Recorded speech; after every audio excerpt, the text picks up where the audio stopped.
Okay, here we come. Hello, everybody. Good evening. Welcome. Welcome to our closing of lecture series of IAAC, of the academic year of 2018. It's always a moment of closing the events of the lecture, but we're taking advantage of, somehow warming up and celebrating the closing of the academic year and the graduation, almost graduation. It will happen in 2 weeks' time, of 150 students that they have been joining us this year, and they are coming from 40 different countries around the world, and they are somewhere among the crowd. So we are closing a lecture series of more than 20 open to the public lectures. Here at IAAC, we consider that education needs to be based in sharing and multidisciplinary knowledge. So we had the pleasure to invite and host more than 20 people coming from different disciplines around the year. And we had experts from ecology and sustainability, such as Matthijs Wackernagel, that he did the opening lecture, or Patrick Blanc, to social innovation experts, such as Helle Sohot or Galapin, to artists and cinema directors or cyborgs, such as Neil Harbison, Behnaz Farahi, and Thomas Kulhas, and of course to different architectural minds and critical thinkers, such as Winnie Maas and of course Bjarke Ingels today. So it's great that from IAAC we are becoming an incubator. We are growing as an incubator of distributing knowledge. But more importantly, it's great to see the support of all of you. You know, it's the sonar, it's football, it's a World Cup, but still we have a queue as if we are the IAAC sonar. So that is fantastic. On a Friday night, all of you together supporting us during all those activities, and supporting us also during all those years of systematic growth of our place. We are now at a very, very beautiful moment of growth. We are growing our academic offer. We're expanding our academic offer for next year with different masters, new masters programs. We're expanding our research activities and our different dissemination activities. And we cannot do that without having your support, the support of every individual institution or company that is coming from Barcelona, but also from the world. So thank you for being here with us. Thank you for supporting us. And we are also, of course, very, very glad to have with us here today Bjarke Ingels. Very little needs to be said about Bjarke, but it's great to have him closing the lecture as he's a young, that's very important, a young practitioner, but also a critical mind. I mean, his projects have been always a reference for rethinking architecture, and more than anything, rethinking the impact and the operation of architecture. But more about him, I will pass the microphone and the word to Vicente Guayart, one of the co-founders of IAAC, but also a person that is pushing and leading the project of our forest campus, which is another part of our growth, infrastructural growth. So Vicente. So, yeah, thank you, Areti. Thank you, Bjarke, for being here again. I have here a small biography that says that Bjarke started BIG Bjarke Ingels Group in 2005 after co-founding Plot Architects in 2001 and working at OMA in Rotterdam. And as you know, his company founded first in Copenhagen. After that, he moved to New York, and he has right now 2 offices, and he's doing many projects everywhere in the world. But what is not written in the curriculum is that, in fact, the first office Bjarke had was in Barcelona. It's true. It's true. So, Carrer Carabassa. Sí. Carrer Carabassa. One day we will have one label there. First worldwide office of Bjarke Ingels. Because Bjarke came to study many years ago. Which year? The Erasmus? Which year? 96, 97. 96, 97, he came to study here with Enrique Miralles. And then he did what many students of architecture does, that is, with some friends to participate to some competitions. And what happened is that he won. And then, so the first competition, one of the first competition he applied, they won, and then they start his office here in Barcelona. He was running the office for 6 months. For 6 months, yeah, it was very short, but intensive. So, you know, yeah, students were very hard. They were enjoying life also in the Ciutat Vella, and that's why he has also a personal involvement here in Barcelona. That's why also, well, we have been somehow playing together for many years, and we hope that we can play more in the future and have more projects here in Barcelona and Europe, and more things can happen here.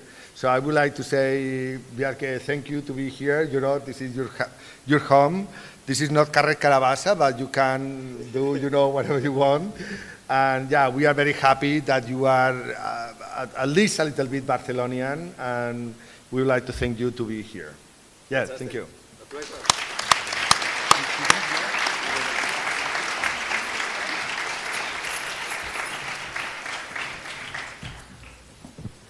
Thank you so much. It's running on this one.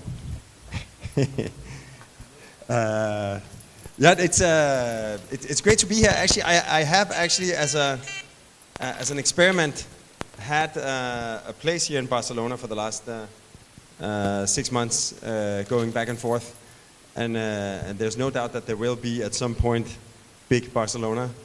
I actually took over the lease of the apartment, I think the 1st of November last year, right when Catalonia was declared a republic, and I have banners saying "Sí" on all the balconies in the building where we live. So I posted on Instagram a photo of a tag that said "Som Republica," and I think I never posted anything that got so much response, good and bad, on Instagram. But of course, it's an exciting time to be in Barcelona right now, and we're actually working on a lot of things here, but none of them are public yet. But I hope some of them will be very soon. Once again, just out of respect for the fact that it is Sona, that's also why it was impossible to find a taxi, because they're all driving out to Pabellón del Mar, or where Sona is these days. And there's a Gorillaz concert at 10 o'clock. There's even an Olafur Arnalds concert at 8 o'clock, and I'll try to make sure that you can make it, or the Spanish football game. So we have to hurry now. Basically, mysterious.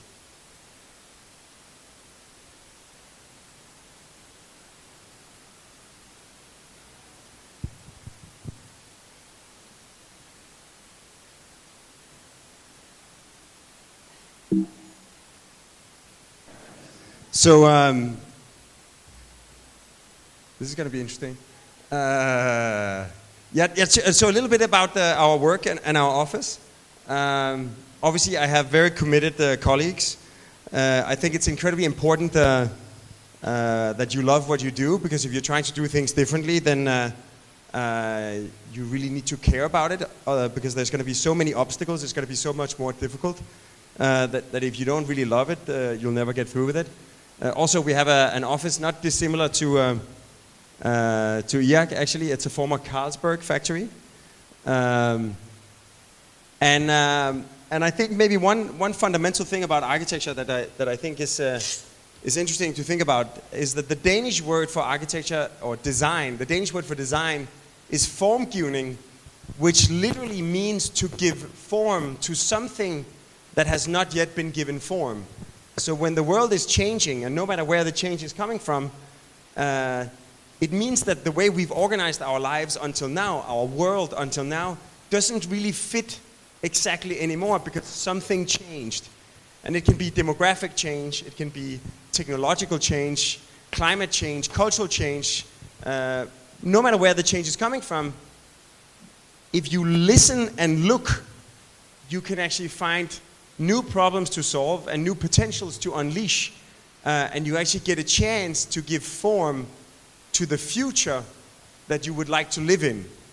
So I think that's an important thing to keep in mind. It's not just an exercise in like making it nice or making it clever or whatever. It's really about what future do we see for ourselves and what future would we love to live in. So just a few examples of how things can be shaped by the surroundings. 2 projects we did in Scandinavia. We just finished a museum in the dunes next to an old bunker from the Second World War. And the whole site is a nature reserve, so you're not really supposed to build. So we proposed to basically cut some paths into the sand and actually create this sort of sunken plaza from where you can then explore the history of the Second World War. Even though you're underground, you have an abundance of daylight. It's almost like a bunker in itself, but it's bright and open and inviting. You can enter into the old bunker itself. Interesting. And anyway, the secrecy or the discretion of the project, the fact that we're not really supposed to build there, is also what in the end actually gives character and soul to the project. Almost a completely different architecture, but in a not dissimilar site, a beautiful landscape outside Oslo in Norway. It's a sculpture park next to an old mill. This is an Anish Kapoor, there's a Olafur Eliasson in the background. We were asked to design a small museum, and we could place it anywhere we wanted. And we thought, what if we make the museum part of the experience of walking through the sculpture park? So as you walk through, you can actually pass through the museum as a bridge. It gets you over to the other side. You'll capture like views of the old mill, look over the river, and then you'll continue your journey. So anyway, the museum is hidden. So Olafur, Anish Kapoor, and then the museum. It's almost like a building, a bridge, and a sculpture in its own right. You can almost see it as the largest sculpture in the sculpture park. So even though it's a rather striking presence, its sculptural quality makes it blend in with all its neighbors. So rather different strategies, but where sort of the constraints of the site, it's currently under construction, it's opening in 1 year, somehow shape the architecture. Also, like one important thing, and I think this is something you can definitely also see in a space like this, is this idea that architecture and design is an evolutionary effort, that it's through iterations that an idea evolves. It's not like a thought that becomes a form and then you build it. It's something that evolves. As a result, you need to make a lot of experiments, test a lot of ideas. And my favorite way of showing it is a project we recently did in Switzerland. A beautiful site. We had to do a museum of watchmaking. It's in Valais-du-Joux, which is the cradle of watchmaking, where Audemars and Piguet founded their watch-making company. This was their studio 150 years ago. They started making watches. Historical buildings in a beautiful valley. We thought we should be discreet. We should somehow fit in between the neighbors. But the more we looked at it, the more it looked like an annoying newcomer butting in between 2 old friends. So we thought maybe we should be part of the landscape. Maybe it could be a series of interconnected galleries with views of the valley. Maybe it could be like a chronological journey where you end with a visit to the old workshop. Maybe we should really be part of the landscape in different forms. So basically each time we tested an idea, we learned something new, and slowly the process takes on a life on its own. What we ended up doing was to take all of the galleries as a string of pearls, turn it into a chronological journey. The chronological journey is this like double spiral where you have the largest galleries in the middle and then you unwind. The roof follows the sloping valley, so you get light and view into the surroundings. So basically you have like more classic galleries. You also have master workshops where you can look over the shoulder of a master watchmaker. Actually, Francisco, one of the guys that are the absolute masters that restore the old pieces, is Catalan. has been living in Switzerland for 30 years. But you have north-facing windows giving daylight. We eliminated all the columns, so the roof is actually carried on the glass, which also makes the roof feel like a spring. The ressort spiral, which is the element inside a watch that actually gives power to the clockwork. And then you sort of finish your journey into the historical workshops. So basically, when you explain it like this, it feels almost like natural that the Museum of Watchmaking in Vallée des Choux wants to look like this. But you forget that you had to kiss like 50 frogs before you found the final idea. This is what it looks like right now. All the glass is carrying the steel above. And then they realized that they needed a hotel, because when people go to spend time in the valley, they tend to fall in love with the valley and buy some of the expensive watches. So it's on the longest cross-country ski route in the Jura Mountains in Switzerland. So as a basic idea, we thought again, like it's on the same street as the museum. You can do a 5-story building. But we thought maybe it could really be part of the valley, like literally opening up all of the amenities and all the rooms, so you can literally ski in and ski out to the hotel. That it's sort of a man-made extension of the natural ski path that goes through the valley. So anyway, like 2 radically different architectures, but for the same client, because the program somehow dictates a different approach. So of course, like once we know what we're doing, once we've made all of the small models to arrive at the design, we start making bigger and bigger models, because each model somehow teaches you something new. We've made some of our models out of Lego. It's the sort of national pride of Denmark. All the signage in our office is actually made of Lego as well. So when Lego called us and asked us to make a proposal for the Lego house, we went insane. Like, this is what a room looks like at the end of a competition phase. Like a lot of different sketch models, testing different ideas at different scales, a lot of evidence on the walls. We actually submitted, as part of the proposal, we made a Lego architecture gift box. We just made one of them, gave it to the client. When we won the job, we made a bigger Lego model. It got a little bit harder to build it this time. And sometimes, people complain that the built building does not look at all like the model. I think in our case, we're quite safe. This is the final result in the heart of Billund. So it's basically made out of the principles of Lego. Because I think one of the things that are interesting about Lego is that it's not a toy, it's a tool that empowers the child to actually create his or her own world, and then to inhabit that world through play, and actually to invite his or her friends to join in inhabiting that world through play, and even in transforming that world through play. And I think when architecture is at its best, that is what it's all about. It's actually about creating the world we want to live in, and then to co-inhabit that world with each other, and together co-create and evolve the world as we would love to live in it. So I think it's setting the kids up in a quite nice way to think actively and proactively about how they can have a meaningful impact on their own world. So the entire roofscape is a series of interconnected playgrounds. You're actually invited to explore the roof, even without a ticket to the museum. It's part of the landscape of the city of Billund now. Of course, you have the Keystone Gallery in the middle with the 8 skylights that somehow reveal what's inside. Also, you can cross through the building from all corners. It has a public square inside where future generations of Lego builders roam around freely. And then only if you want to visit the exhibitions do you have to get a ticket. You can ascend up. You have daylight passing between the different galleries, so it's a lively open space.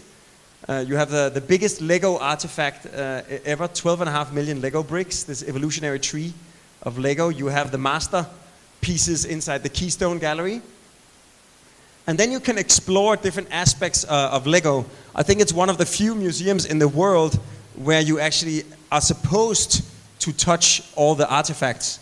And then you can descend into this treasure chamber below, where you can explore some of the great moments of the evolution of Lego. My first Lego set, the Yellow Castle from 1979. It was actually also the same year that they invented the minifigure. That I think by now Lego claims that the minifigure, there's more than 1 billion minifigures, so it's the largest ethnic group in the world. And of course, I think the highest honor any architect can achieve is that you can actually now see the Lego house itself exhibited as a set you can get. But essentially, somehow, like this idea that that I think it's kind of important to remember the power we have as architects is that we have the capacity to change the world we live in, like literally, to make it more inviting, more engaging in various ways.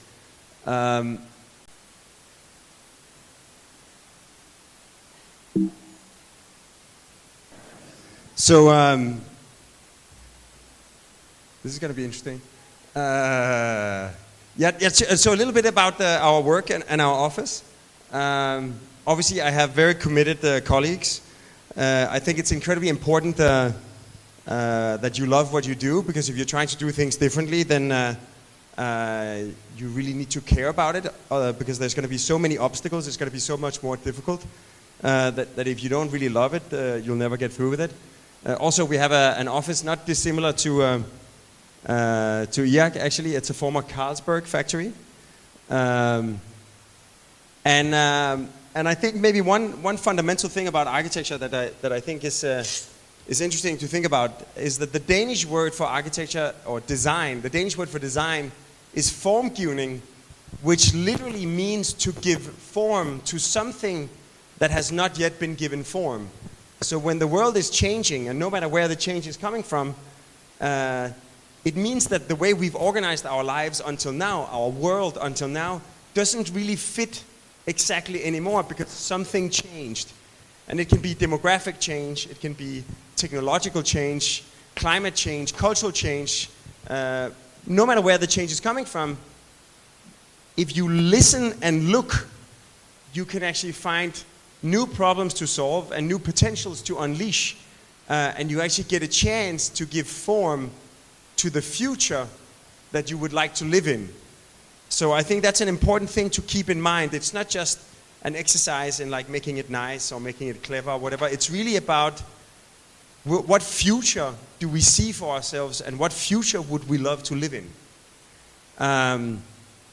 So just a few examples of how things can be shaped by the surroundings. 2 projects we did in Scandinavia. We just finished a museum in the dunes next to an old bunker from the Second World War. And the whole site is a nature reserve, so you're not really supposed to build. So we proposed to basically cut some paths into the sand and actually create this sort of sunken plaza from where you can then explore the history of the Second World War. Even though you're underground, you have an abundance of daylight. It's almost like a bunker in itself, but it's bright and open and inviting. You can enter into the old bunker itself. Interesting. And in a way, the secrecy or the discretion of the project, the fact that we're not really supposed to build there, is also what in the end actually gives character and soul to the project. Almost a completely different architecture, but in a not dissimilar site, a beautiful landscape outside Oslo in Norway. It's a sculpture park next to an old mill. This is an Anish Kapoor, there's a Olafur Eliasson in the background. We were asked to design a small museum, and we could place it anywhere we wanted. And we thought, what if we make the museum part of the experience of walking through the sculpture park. So as you walk through, you can actually pass through the museum as a bridge. It gets you over to the other side. You'll capture like views of the old mill, look over the river, and then you'll continue your journey. So in a way, the museum is hidden. So Olafur, Anish Kapoor, and then the museum. It's almost like a building, a bridge, and a sculpture in its own right. You can almost see it as the largest sculpture in the sculpture park. So even though it's a rather striking presence, its sculptural quality makes it blend in with all its neighbors. So rather different strategies, but where sort of the constraints of the site, it's currently under construction, it's opening in 1 year, somehow shape the architecture. Also, like one important thing, and I think this is something you can definitely also see in a space like this, is this idea that architecture and design is an evolutionary effort, that it's through iterations that an idea evolves. It's not like a thought that becomes a form and then you build it. It's something that evolves. As a result, you need to make a lot of experiments, test a lot of ideas. And my favorite way of showing it is a project we recently did in Switzerland. A beautiful site. We had to do a museum of watchmaking. It's in Vallée du Choux, which is the cradle of watchmaking, where Audemars and Piguet founded their watch making company. This was their studio 150 years ago. They started making watches. Historical buildings in a beautiful valley. We thought we should be discreet. We should somehow fit in between the neighbors.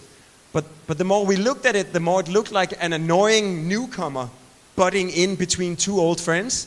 So we thought maybe we should be part of the landscape. Maybe it could be a series of interconnected galleries with views of the valley. Maybe it could be like a chronological journey where you end with a visit to the old workshop. Maybe we should really be part of the landscape in different forms. So basically each time we tested an idea, we learned something new, and slowly the process takes on a life on its own. What we ended up doing was to take all of the galleries as a string of pearls, turn it into a chronological journey. The chronological journey is this like double spiral where you have the largest galleries in the middle and then you unwind. The roof follows the sloping valley, so you get light and view into the surroundings. So basically you have like more classic galleries. You also have master workshops where you can look over the shoulder of a master watchmaker. Actually, Francisco, one of the guys that are the absolute masters that restore the old pieces, is Catalan. Has been living in Switzerland for 30 years. But you have north-facing windows giving daylight. We eliminated all the columns, so the roof is actually carried on the glass, which also makes the roof feel like a spring. The ressort spiral, which is the element inside a watch that actually gives power to the clockwork.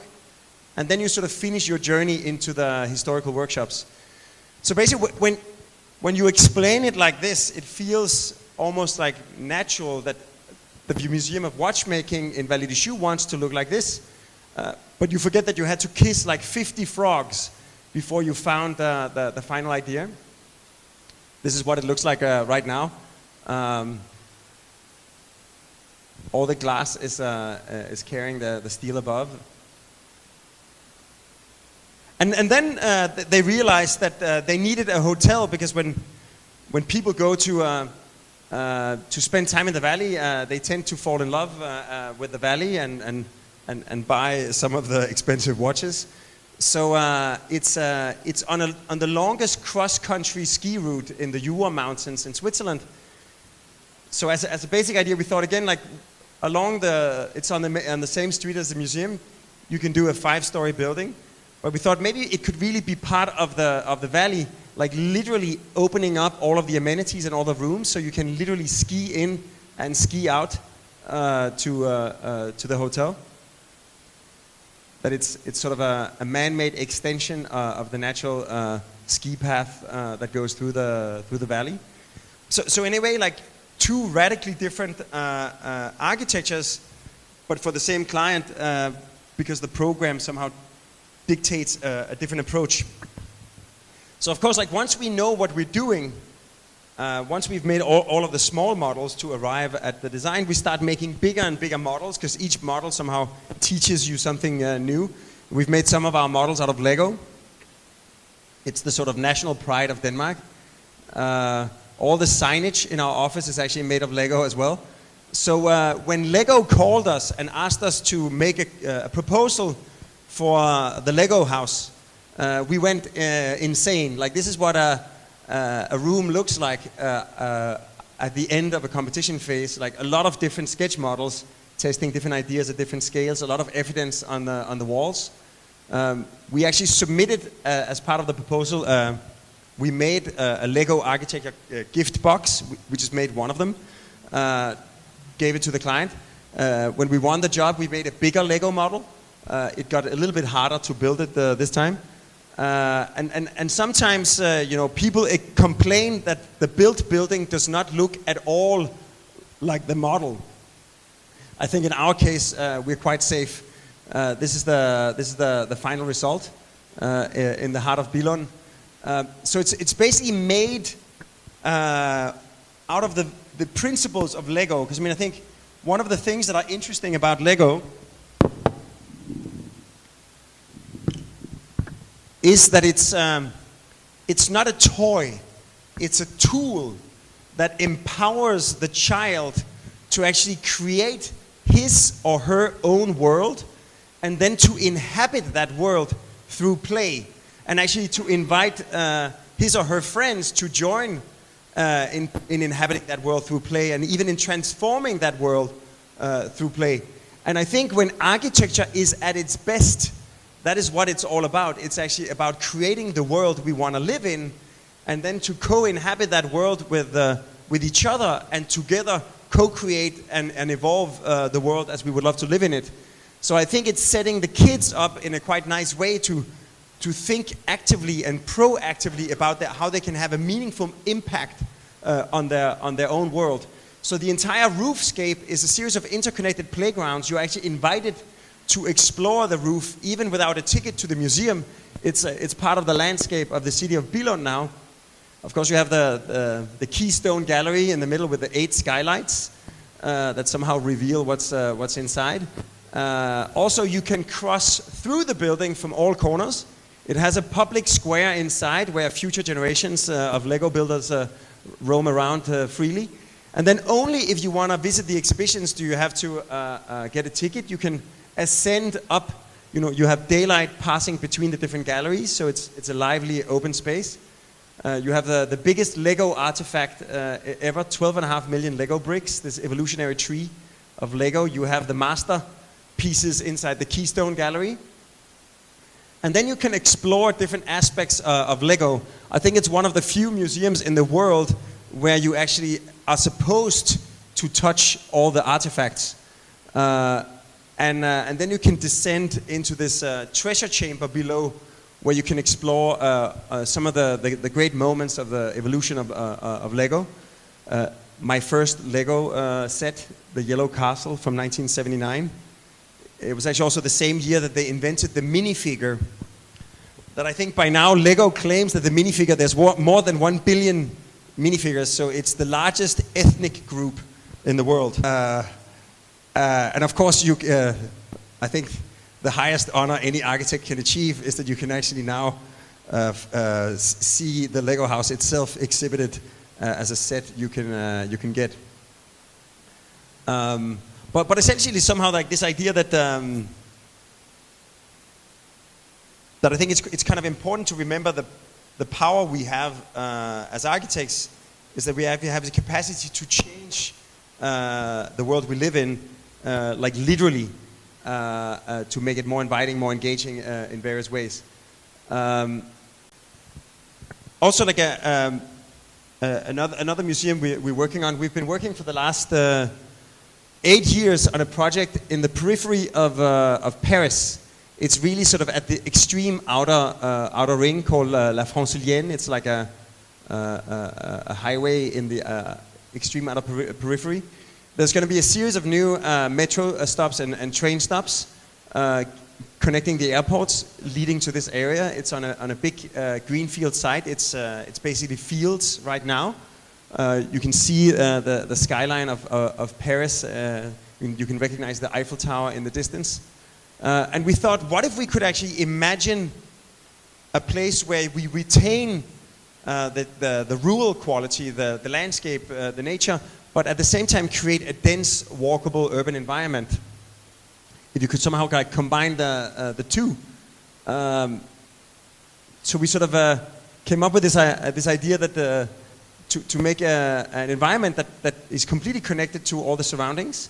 It has like the overall sort of green spine flowing through the site itself.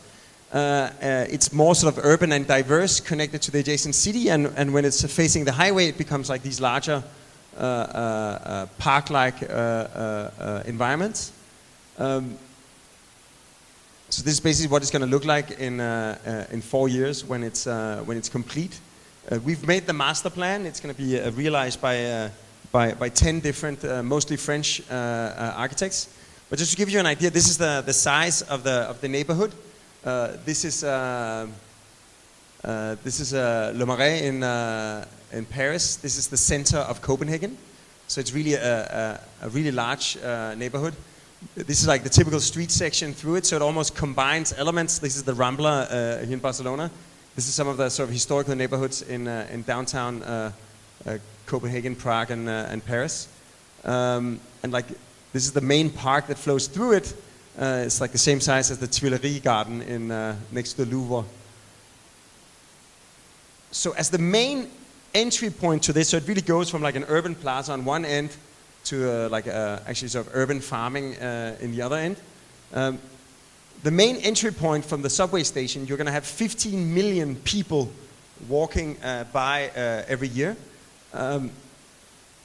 We've sort of proposed to create the main art museum, a big sort of exhibition hall, as the gateway into the site, or like almost like tapping into this sort of Parisian tradition.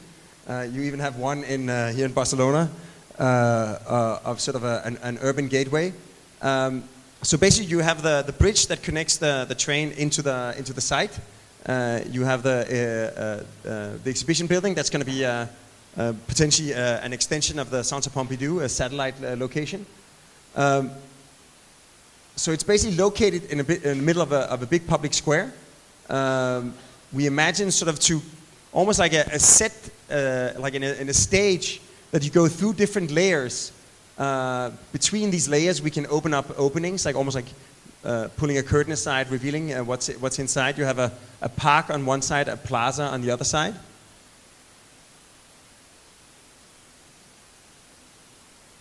So basically, as you pass through, we imagine the allée is almost like a Noah's Ark of trees, that you have two of every kind of tree. The taller trees on the outside, and then the trees become smaller and smaller species when you go through, and then they rise again. So it's almost like this sort of a invitation to pass through this gateway on your way into the neighborhood. So from one side, it's really like passing through these different layers. On the other side, it's entirely transparent. So as you pass through the 15 million people that might never want to go to the Centre Pompidou, that are just coming for all the other sort of forms of entertainment, they actually find themselves, willingly or not, actually exposed to some of the open collections, some of the open archives of the Pompidou. So it becomes like this covered square, urban boulevard under a roof. The archives, it's mostly like 2/3 of the program is the off-site archives for the Pompidou collection, but they can actually be on display as part of the facade experience. So as you walk through, you might actually sort of be enticed or invited to move inside. So you have this like 360-degree view as you pass through, and then the journey through is really a journey from one space to the next. So from the entrance, you'll go into the big hall. That's an extension of the public realm. From here, you can go up into the galleries, almost like a contemporary reinterpretation of Sverre Finn's Scandinavian Pavilion in Venice. You'll have like outdoor sculpture parks with daylight and air coming through the trellis. You can look into the restoration studios, the ateliers where they maintain the collection, and you can sort of continue down into the actual archives themselves. So in a way, when you compare it to Pompidou, Pompidou already has like two like really striking buildings, obviously by Piano and Rogers from the 70s, Chigodoban a decade ago.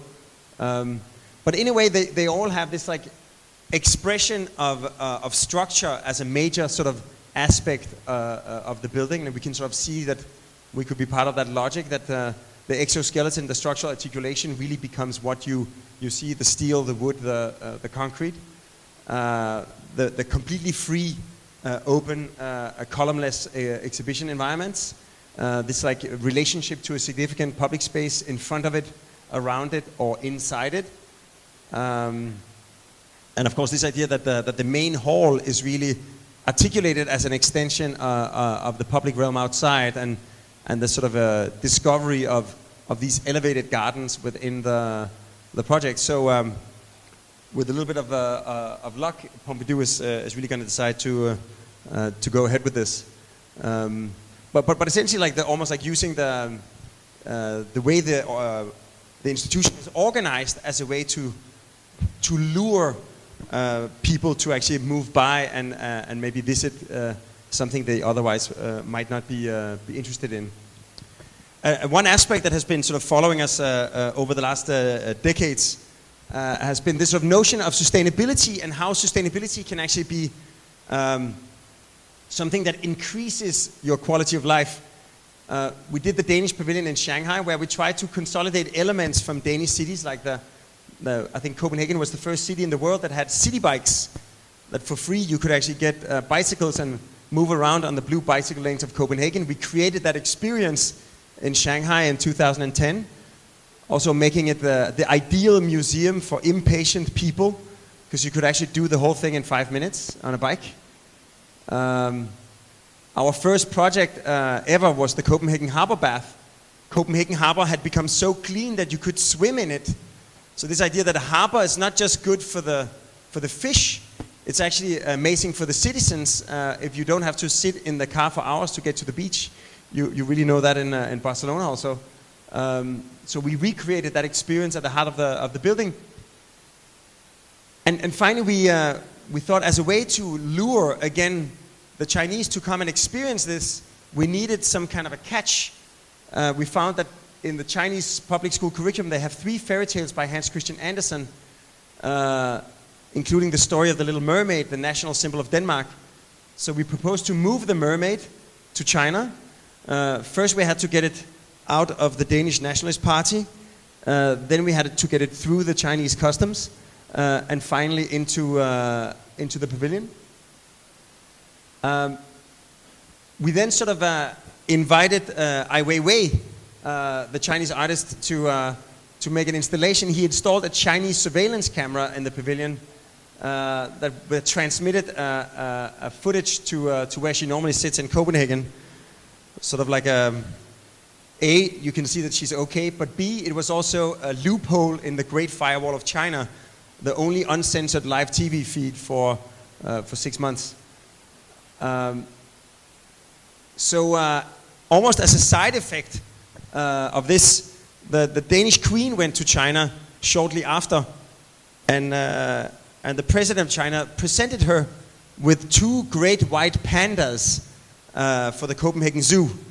And I think maybe it was in gratitude for bringing the mermaid to China, but at least we got to design the habitat for the 2 pandas. We learned 2 things about pandas. One, it's actually designed like a giant yin-yang, as you can see. It's basically because there's a male and a female, but pandas are very solitary, so they can't cohabit. They get into fights. So we had to try to make it look as if the habitat for him and the habitat for her was unified like a single entity.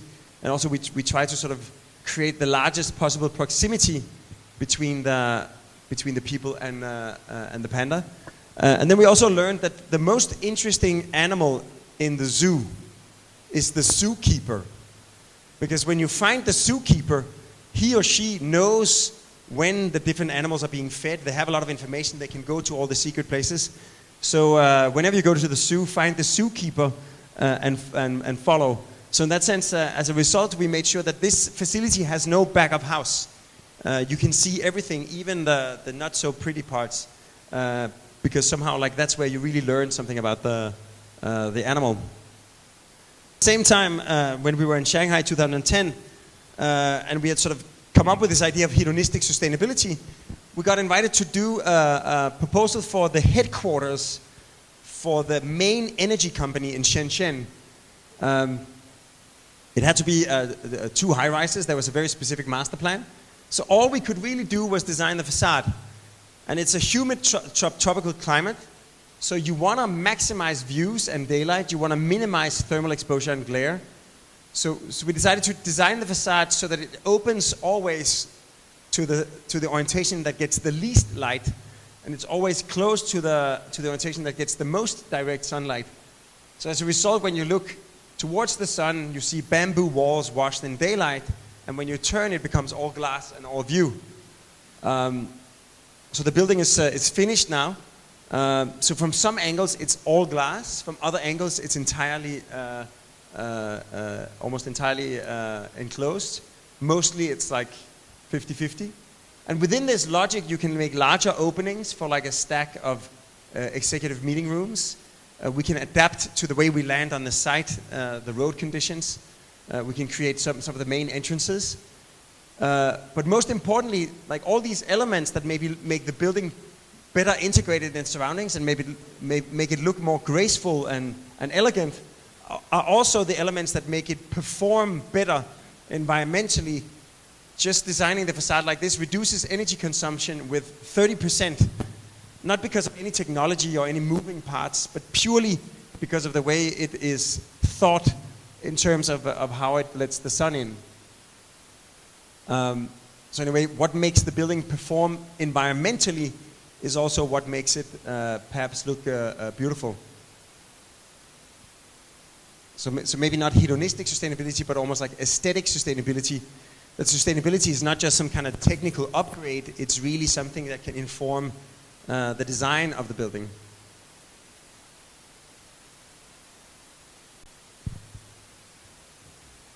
And that leads me to the last sort of trail of thought that I'd like to talk about tonight, which is what we call social infrastructure. And it used to be a term in the 70s that refers to the amount of daycare centers and nursery homes and hospitals in a neighborhood. But we mean it much more literally, that we all know that a piece of infrastructure can have a negative impact on a site or a neighborhood, like the way a highway bridge passes over. This is where Granville Bridge touches downtown in Vancouver. And we got invited to see if we could turn this place. You can see it's in the middle of downtown, but it has remained undeveloped because it's under the highway. So we started like mapping the constraints, the setbacks from the streets, the setbacks from the bridges. Then there's a 30-meter setback because the city wants to make sure that no one lives and looks straight into the traffic on the bridge. Then there's a park where we're not supposed to cast any shadows. And finally, we were left with a tiny footprint of only 600 square meters, almost too small to build. So then we thought, if the setback is about minimum distance, once we get 30 meters above the bridge, we can grow the building back out. So when you drive over Granville Bridge, it's expanding towards the sky, almost as if someone is pulling a curtain aside. It's like the Flatiron taken one step further. And of course we can put shops and offices, restaurants between the bridges. And we're trying to actually sort of reinvent the underside of the bridge, turn it into a positive. We've been working with Rodney Graham to create this sort of Sistine Chapel of street art, turning the negative impact of the bridge into something positive for the creation of a neighborhood. So you can somehow try to reinvent or like mitigate the negative unintended side effects of a highway and really turn it into something that could be the foundation of a new neighborhood in Vancouver. These are some of the images of the tower that is going up right now. Also, once a piece of infrastructure gets decommissioned, it can be reinvented. We designed the Danish Maritime Museum next to Hamlet's castle Kronborg. It's a UNESCO World Heritage castle. So the only place we could put the museum was inside the dock where they used to build ships. But we couldn't stick out of the dock, we couldn't block the view of the castle. So we got the idea of turning the dock inside out, almost like using the museum to preserve the dock. All we had to do was a series of bridges, one that connects to the castle, one that stops the water from coming in, one that takes you gently down on an accessible slope into the museum. And not only does the museum inside contain cultural spaces, you have a small auditorium, you have an auditorium for children underneath it, you have the restaurant looking through the different layers of glass. But also the dock itself has become part of the cultural space of North Copenhagen because of the hard walls and the open ceiling. It's really a great outdoor performance venue. So that of course you can take the sort of negative side effects of industry, and once the industry gets decommissioned, it can become the space for the cultural and social space of today. You also see it a lot in harbors, that former port areas, as the industries consolidate or move, it frees up inner spaces. We've been doing a master plan for the harbor of Aarhus, the second city in Denmark, and basically you can see this is downtown Aarhus, and this is the port. It's almost like 50-50. Within this port, we won a competition to design an island and the whole area around one of the main basins. Our client and collaborator had already done some testing by just putting a little bit of sand on the pier and turned it into a very sort of attractive, very lively beach bar. And we got the idea, sort of inspired by that, to say, rather than focusing on the buildings, because also the buildings is where the value is, that's where the developers can make some money. So like you focus a lot on making nice buildings, and then the space in between comes after. So quite often these neighborhoods are quite dead to begin with. We thought, what if we take all of the parts of the program, not much program, but the part of the program that can create a lively city, a small children's theater, restaurants, a harbor bath, little beach huts that we invented as a typology. And we design all of those elements first and from day one. And then all the buildings have to subordinate themselves to the city life that came first. Also, often you respect the industrial heritage so much that you have like this kind of boring boardwalk. We thought, what if the boardwalk actually goes in and out? It sort of helps create the harbor bath. It creates a new floating beach. It creates like little restaurants and terraces, the theater. And it somehow pushes the buildings away to create a more interesting and more varied open space. Actually, a lot of the time we spent arguing with the city to make less outdoor space, because somehow you always think that public space is good, so more public space is more good. But sometimes it also becomes so big that it becomes empty and windswept. So here we try to have like a variety. Some of the spaces are bigger and more open. Some of the spaces are actually very intimate, almost like medieval in scale. So the harbor bath opens in 2 weeks. You have the promenade actually encircling the pools. You have the beach floating. We ended this idea that people can actually buy one of these tiny huts. It's 17 square meters, but it actually has a toilet, a shower, and a kitchenette. You can't have your address there, so you can't live there permanently. And if you have one, you have to make 4 public events every year that are open to the public. So even though it's, in a way, like privatizing it partly, it's opening it for some private initiative that between the 30 small houses, you'll have 120 events every year that that means on a micro scale, you'll actually have a lot of activity. The homes in the first building that we are finishing next year is like this sort of series of almost like rice fields in the cold harbor of Aarhus. Also, we are designing a conference hotel where you can actually walk up to the 2,500 people venue where you can have concerts. It also means that people can actually arrive from this elevated street that then continues up to a beer garden, which is at the level of the typical roofs of the city of Aarhus. You can see the smaller buildings next. So here you have this like view over the city, and you can continue your journey up to the lookout. So the hotel really becomes a public building in a very real way. And finally, like I think one of the things that is a challenge for these kind of neighborhoods, when you start from scratch with an old port area, you just have like a lot of concrete, you have no character. So we've also been working on trying to find different ways of creating identity. And part of the site plan was a small tower that identifies where the bridge connects to the next island. And we couldn't resist. I live in Dumbo in New York, where you have the coolest building is the clock tower, and a friend of ours lives inside the clock. This is something, it's always super charming when you see it in the past, but you can never do it today.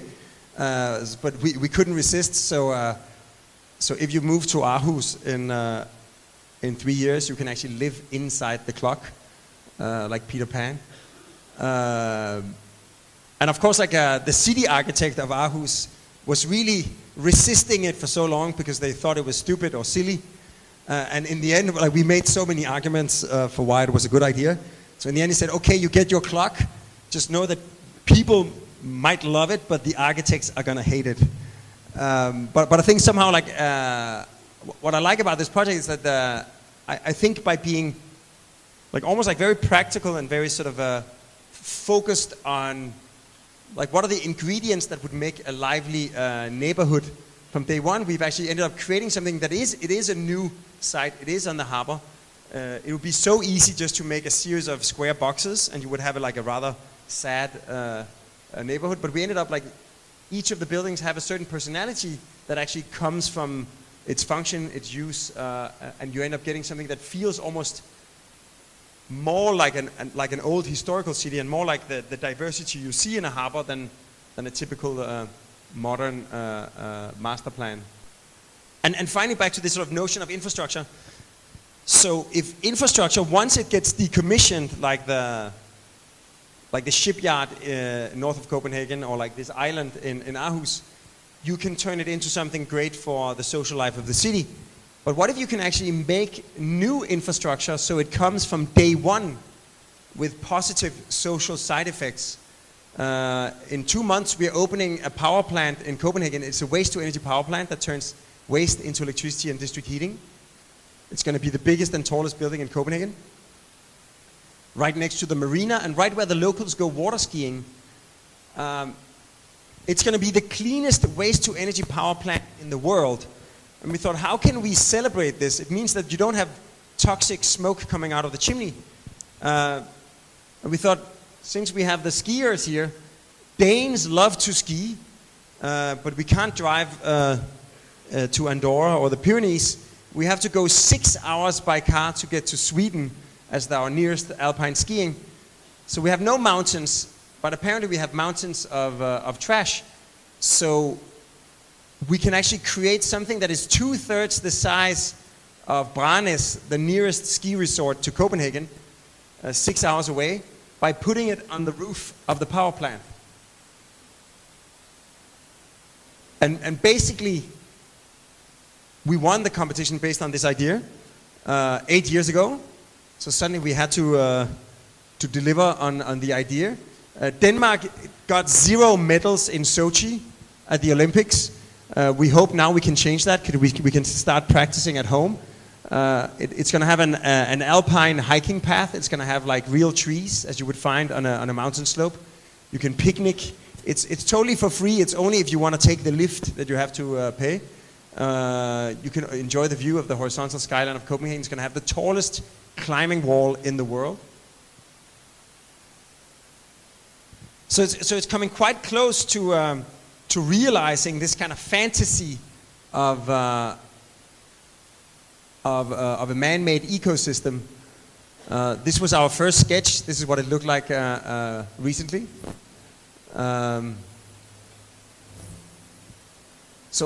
love the idea that, again, back to this kind of world-changing aspect of architecture, is that children that are born in Copenhagen this year, they won't know of a world where you can't ski on the power plant. So imagine for them, just like when we proposed it, people thought, that's a crazy idea. Do you really think that's serious? And like, why are you supposed to do that?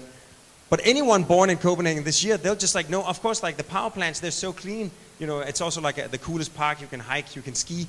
And if skiing on the power plants becomes your baseline, imagine how far they can think once they grow up and start giving form to their future. So this idea has then been propelled up in scale on the three last projects that I'd like to share. Like in New York, right when we moved to New York, Hurricane Sandy came, wiped out the city. We got invited to see if we could do the flood protection for New York in such a way that it actually doesn't become a wall that separates the life of the city from the water around it. We got inspired by the High Line, which is basically decommissioned train tracks that have been given social and environmental program once it got shut down and was no longer for trains.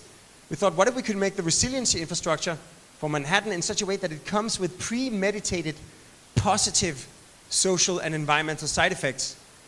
So we proposed to the city of New York that we would co-design all of the necessary flood protection with the representatives of the local neighborhoods so that it both keeps the city dry but also makes the waterfront more accessible. So I'd like to show you a film we've created. It's made together with the citizens of the waterfront of New York. Let me just hear.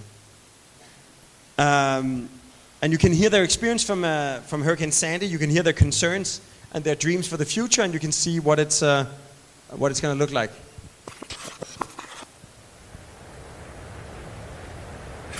That was actually why Sandy was so bad, is because of the phase of the moon. It was already a very large high tide, as well as the storm surge coming in with the wind and the tide lining up perfectly to give us 14-foot tides instead of 8-foot. The most shocking part of Hurricane Sandy was the fact that it exceeded expectations. I think the sheer magnitude of it caught a lot of people off guard. When Hurricane Sandy came, we were not prepared at all. I mean, not even the slightest. Yeah, it was like an alien invasion of water. And not the good kind of water. So yeah, I mean, it came right in front where there was literally boats on 14th Street floating in front of our window. We had a sub-basement level office a block from here, and it was totally covered in water for 2 days. So we lost everything. Everything. We're really concerned about another storm and the flooding that's possible, and we think that the next time it's going to come even further inland. I'd like to see some type of flood protection in this area. That's going to happen. We're vulnerable, obviously, being close to the water.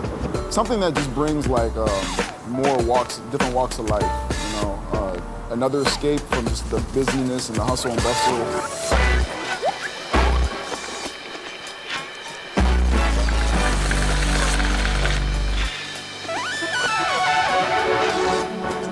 There's this great space that could really become community space, cultural space.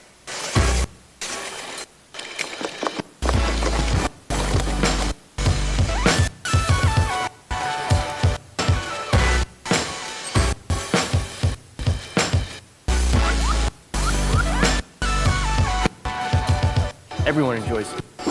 And in New York and other congested cities, it's hard to come by.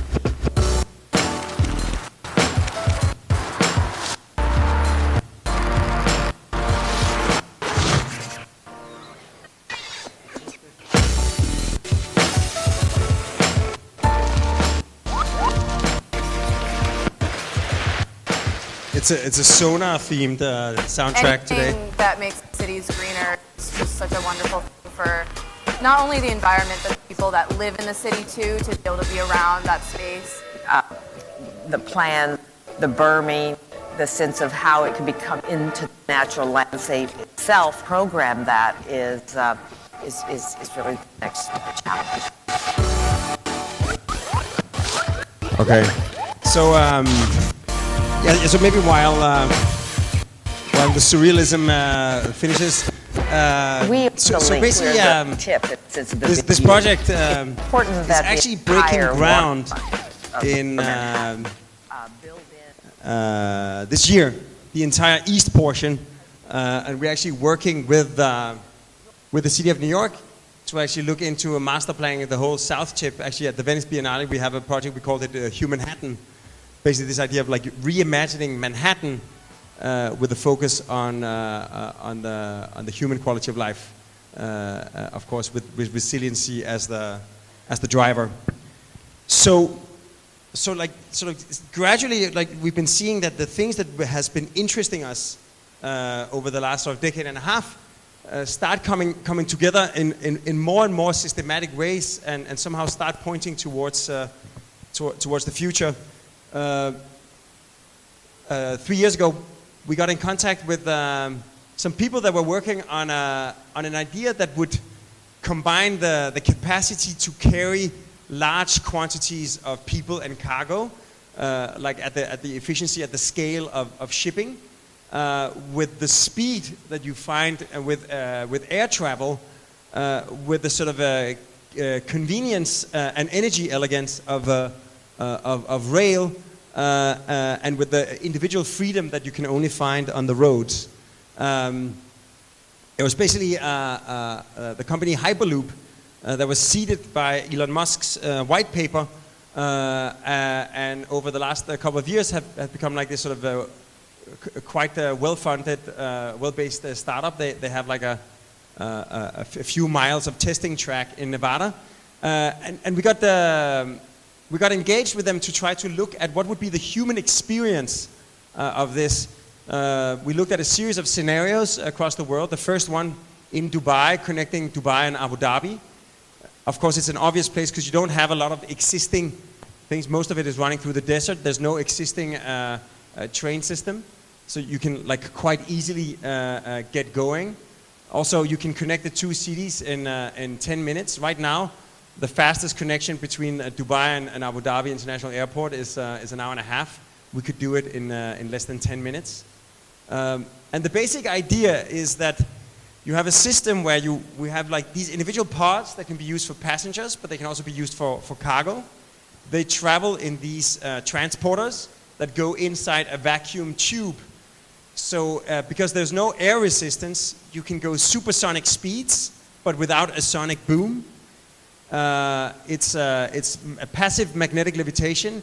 It's electrically propelled. So you can imagine a whole family of different elements that can be loaded into these transporters.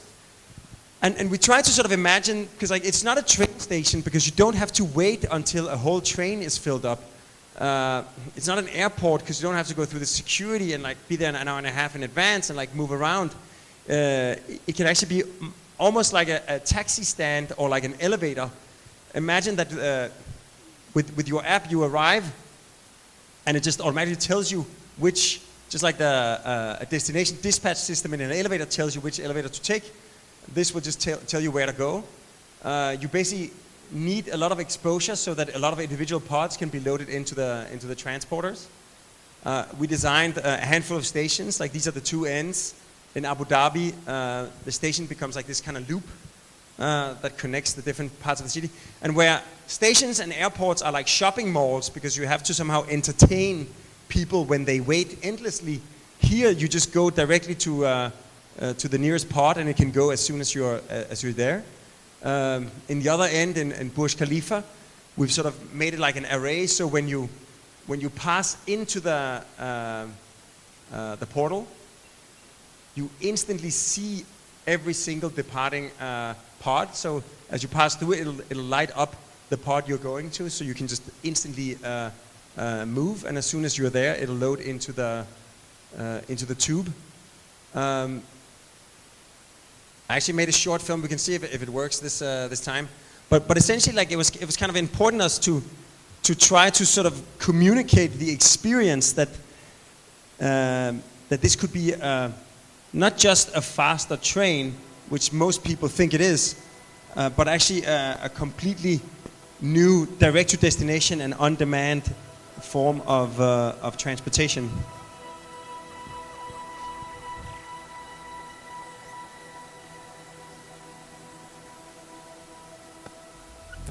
So you see a guy in Abu Dhabi who forgot his mom's birthday, and then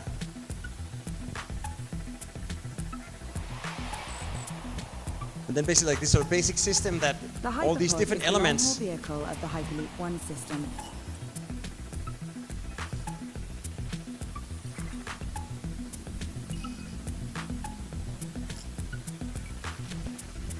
It is a comfortable and safe transport hall for passenger and cargo pods. All levitation and guidance systems fit seamlessly underneath. Secure airlocks are at each end. Inside the hyperpod, passenger and cargo pods can glide smoothly at airline speeds right to their destination.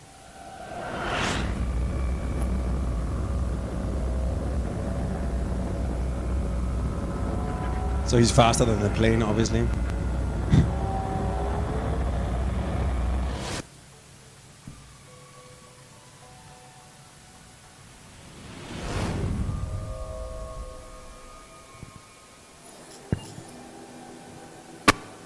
So of course, also like in that sense, this kind of infrastructure is really about connectivity. That when you can actually connect from city center to city center with such immediate speed, and where you can actually sort of decide to actually let the small pod that you travel in actually to deliver you directly to your destination. You don't have to go through the sort of the same taxi queue outside once you arrive. You can really be dropped off directly at the place you're going to. So in that sense, I think also these kinds of technology also offer ways to not just make a better version of what's there, but actually really sort of completely reimagine what travel could be like in the future. So of course we hope that the first connection in Dubai will extend to Abu Dhabi, and then from there to the rest of the region into a sort of much more connected environment. So having worked with the Dubai Future Foundation, which is essentially like Dubai has a minister that is the Minister of Cabinet Affairs and the Future, which is pretty interesting. So that means that he has an entire budget that is dedicated only to thinking about the future.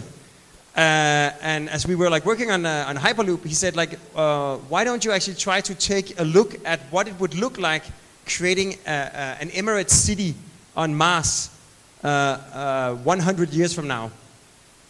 Well, it's 1 year ago, so it's 99 years from now. But essentially, why Mars? And I think when you look at all of the solid planets and moons, Mars is one of the bigger ones. It's our sort of immediate neighbor. The moons of Jupiter and Saturn are quite nice, but they're between 2 and 4 years of traveling away, whereas Mars is only 3 months away, which is what it took back in the days to sail from Europe to Australia when Australia was colonized, and it's probably less dangerous than it was to sail to Australia back then. Also, when you look at temperatures, it's actually within the range of more temperate planets. It can get quite cold. It can be 100 and minus 53 degrees cold.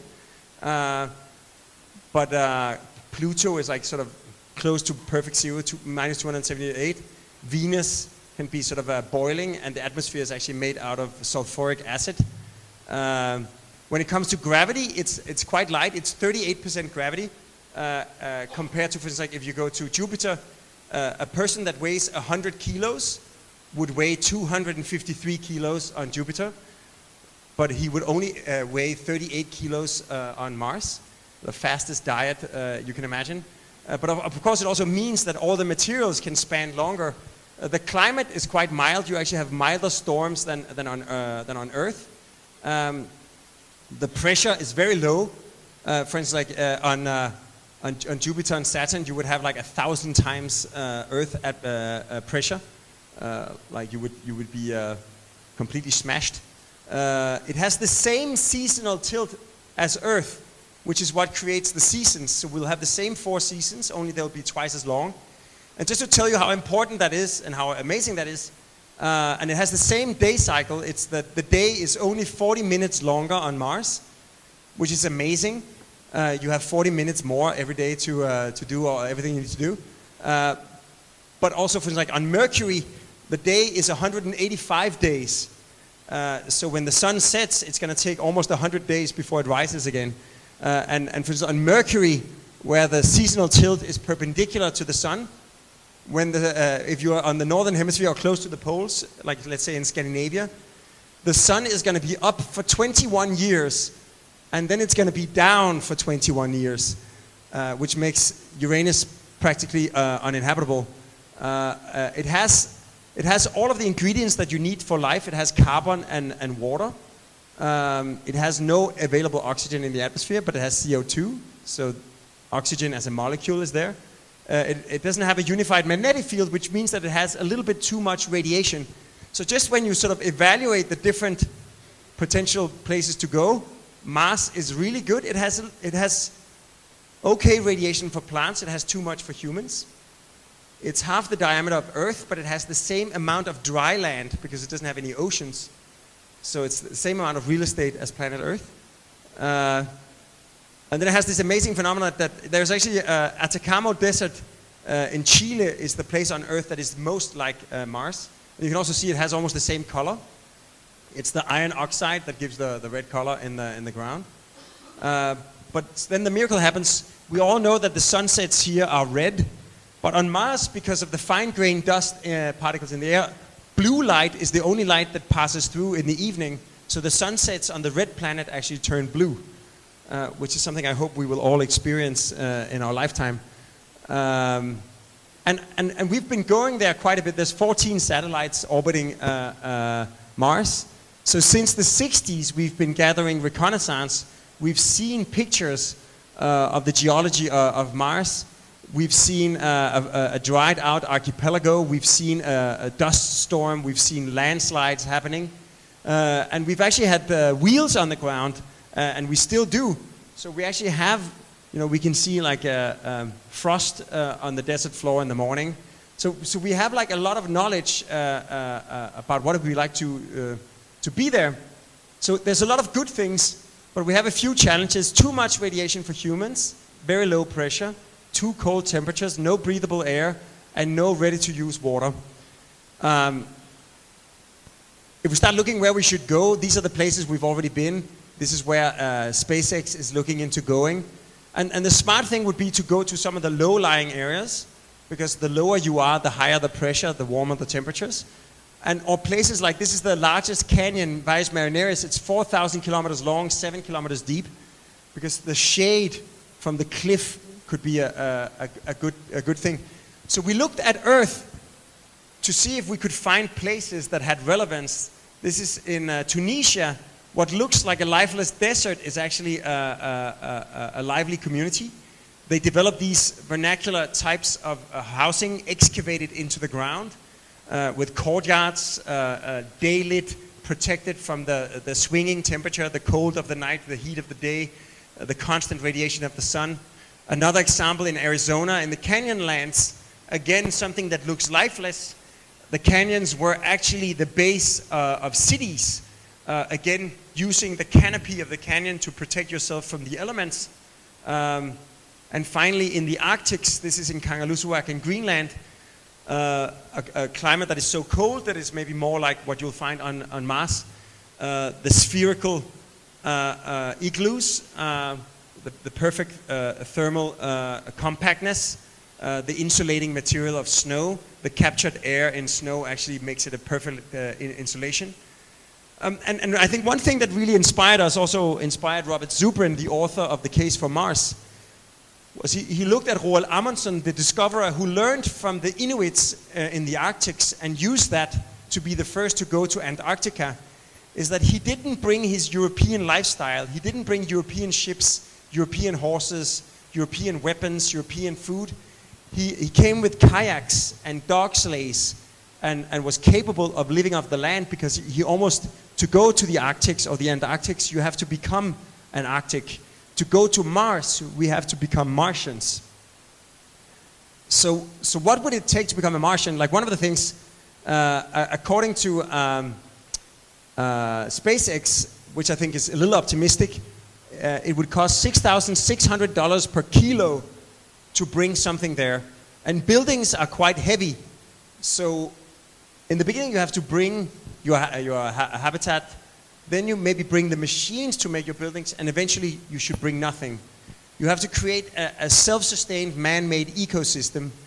This is what a human needs: 2 liters of water and some different hard substances. The only way to sustain that effectively is by a vegetarian diet. So basically the resources necessary to sustain plants and the resources necessary to sustain humans must somehow be combined into one integrated man-made ecosystem. So if we start looking at it, this is what we have on Mars. We have regolith.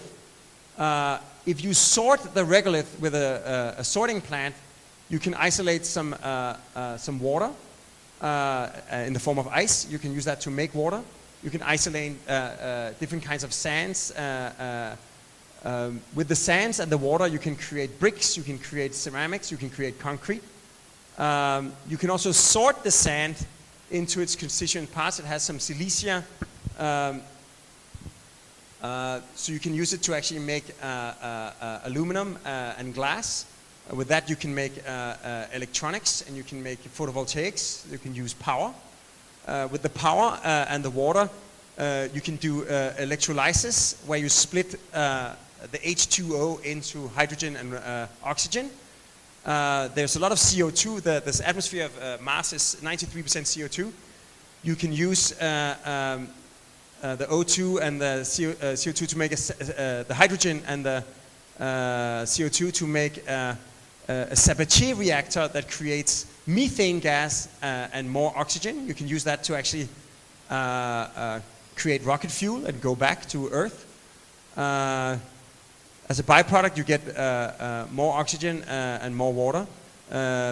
With the carbon monoxide, you can create steel. And with the carbon monoxide and the water, you can actually create different kinds of plastics, hard plastics, soft plastics. You can make membranes. You can make sort of inflatable environments. With inflatable environments, you can create greenhouses. You can make aquaponics, hydroponics, leisure, food production, and you can basically sustain life. So with everything that is already available on Mars, you can actually design and create an entire man-made ecosystem. We might have to use a little bit less space than we have on Earth, on Mars to begin with. The radiation levels are too high. Here you can see this is how much radiation you get on Mars' surface. This is how much the astronauts get. It's a lot. This is a radiologist, 50 MSV compared to the Mars levels. An airline crew actually gets 20. But then we saw that a typical American only spends 8% of their time outdoor. So maybe if we say you are only 18% above ground, you actually get below the airline crew. And you just have to imagine that on Mars you have to not just distinguish between inside and outside, but have much more filters towards the environment. So then we thought, inflatable structures, they're very light. You can bring them from home to begin with. You can contain a lot of air, but you have no protection from radiation or meteorites. 3D printed structures offer more protection, but they're less airtight. And finally, excavation is full protection, but it doesn't have any daylight. So none of the ideas work on their own, but together they actually form a sort of sustainable model. So you can imagine you spend some of your time in the open, some of the time below. In that sense, you reach the radiation levels you need. Of course, spheres are the most effective ways of creating a contained environment. You would then build and 3D print with local regolith inside, and you can start making larger and larger communities until you actually sort of create an entire city. So, of course, the idea of making a city in 99 years, even for an architect, is a little bit too far into the future. So, with the support of the Dubai Future Foundation, we will be building in the next 3 years what we call the Mars Science Center in the middle of this park in Dubai. It's going to be a combination of education, research, agriculture, experimentation, and exhibitions. A place where you can explore all the aspects, the science of space exploration. So it's going to have exhibitions, it's going to have like experimental farming, activity gardens, and sort of laboratories where you sort of experiment with hydroponics. This is what it's going to look like. We're going to remove the remaining palm trees and put them inside the habitat. It's going to be built exactly the same way that we would build it on Mars, using the local materials. So in a way, it can be a way of gaining experience in how to actually create a facility on Mars. It's going to look incredibly much like Mars. And one of the interesting side effects is like when you 3D print, the curvilinear is actually more effective in terms of material and time.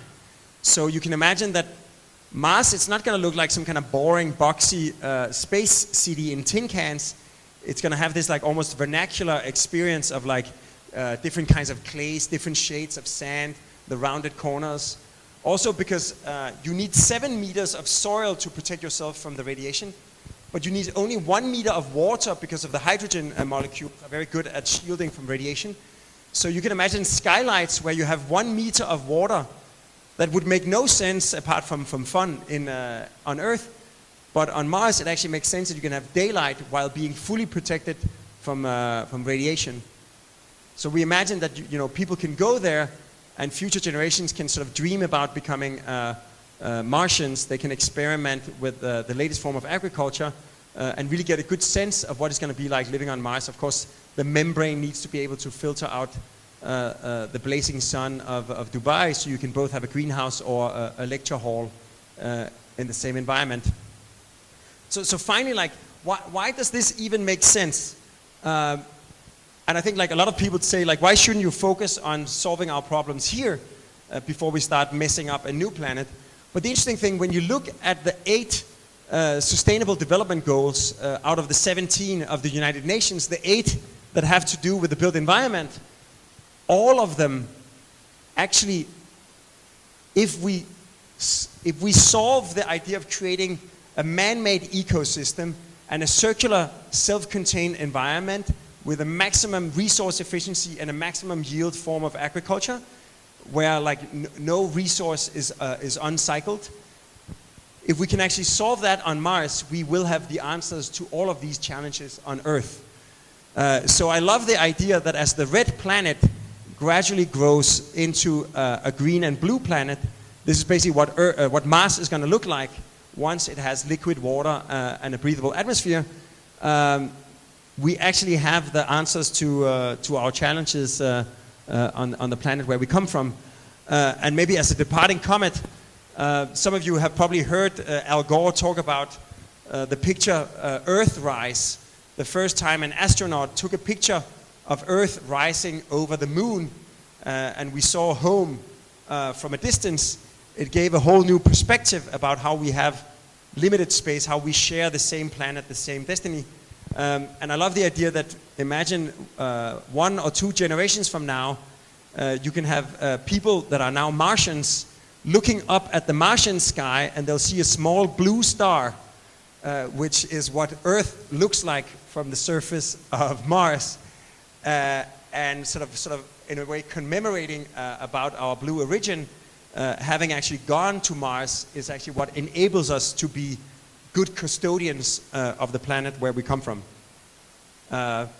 So on that note, I leave it to the audience.